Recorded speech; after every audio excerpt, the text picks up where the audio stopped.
Pada tahun 1947-48 saat Belanda hendak mengambil kembali aset perusahaannya, yaitu kilang-kilang minyak di Aceh Timur dan Pangkalan Berandan. Saat itu pemerintah pusat di Jakarta hendak melepaskannya kembali kepada Belanda. Itu sejarah, Bu. Tetapi beberapa tokoh Aceh saat itu, di bawah pimpinan Tengku Amir Husin Al-Mujahid, mempertahankan bahwa perusahaan kilang minyak aset Belanda di Aceh Timur itu tidak boleh dikembalikan kepada Belanda. Itu sejarah, Bapak. Aset itu adalah hak Aceh untuk melanjutkan operasionalnya. Lalu dalam beberapa kali perundingan Tengku Husin Al-Mujahid dengan pihak Belanda, akhirnya Belanda menyetujui aset perusahaan kilang minyak di Aceh Timur diberikan kepada Aceh.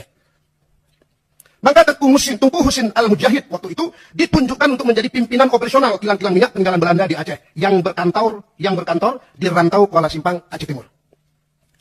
Nah, dari dasar itulah kemudian pemerintah pusat secara pelan-pelan mengambil alih perusahaan kilang minyak aset peninggalan Belanda di Aceh Timur itu dijadikan badan usaha negara yang sekarang kita kenal dengan Pertamina di bawah BUMN.